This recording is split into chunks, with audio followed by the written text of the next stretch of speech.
एक बार राजा शिकार करते करते एक घने जंगल में पहुंच जाता है। उसको तनिक भी ज्ञात नहीं होता कि शायद वह इस जंगल में बचकर वापस अपने राज्य में पहुंच भी पाएगा या नहीं। कहीं वह शिकार करते करते वह खुद उन राक्षसों या चुड़ैलों का शिकार न बन जाए, क्योंकि इस जंगल में अनेकों प्रकार के जीव जंतु राक्षस रहा करते थे, जो किसी भी जीव को जिंदा खा जाते थे, वो भी अपनी भूख को शांत करने के लिए। यही कारण था कि कोई भी इस जंगल में नहीं जाता था। राजा उस जंगल में भटक ही रहे थे कि तभी एक बुजुर्ग इंसान आता दिखाई देता है। वह बुजुर्ग इंसान राजा से बोलता है, अरे राजन, आप इस जंगल में क्या कर रहे हो? शायद यह आपको पता नहीं कि इस जंगल में राक्षस दानव चुड़ैलों का वास है। वह आपको जिंदा खा जाएंगे। आप यहाँ से जाइए, अन्यथा अनर्थ हो जाएगा। वह बुजुर्ग व्यक्ति इतना राजन से कहता है तो राजा बोलते हैं, हे बुजुर्ग व्यक्ति, क्या मैं पूछ सकता हूँ कि आप यहाँ क्या कर रहे हैं? आपको डर नहीं लगता है या अपनी जिंदगी से कोई मोह नहीं है? वह आपको तो भी मार सकते हैं। यह बात आप भली भांति जानते हैं कि राक्षसों का भोजन मनुष्य होते हैं, तो आप जिंदा कैसे बच गए?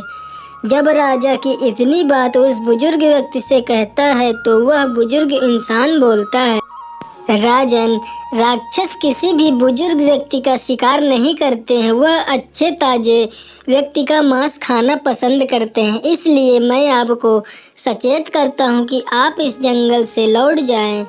इस जंगल से बाहर निकलने का रास्ता मैं आपको बता सकता हूँ। वह इतना कह ही रहा था कि तभी वहाँ एक चुड़ैल आ जाती है।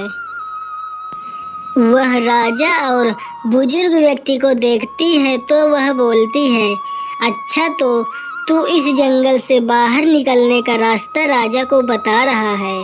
अच्छा हुआ जो मैं यहाँ आ गई। आज तो एक राजा का मांस खाने को मिलेगा। बहुत दिन हो गए थे कि एक व्यक्ति का ताज़ा मांस खाने को नहीं मिला था। भगवान का शुक्र है कि उन्होंने मेरी प्रार्थना सुन ली। चुड़ैल की बातों को सुनकर राजा बोलते हैं, मैं एक ऐसी विद्या जानता हूँ, अगर तुम मुझे मार दोगी तो वह विद्या भी मेरे साथ नष्ट हो जाएगी।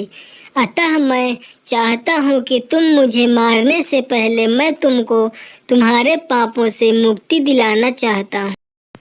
अगर तुम अपने पापों से मुक्ति पा जाओगी तो तुम्हें नरकलोक न जाकर स्वर्गलोक में स्थान मिलेगा। वह चुड़ैल जब राजा की इतनी बात को सुनती है तो वह मन ही मन सोचती है, बात तो सही है, क्यों ना मैं अपने पापों से मुक्ति पाऊं।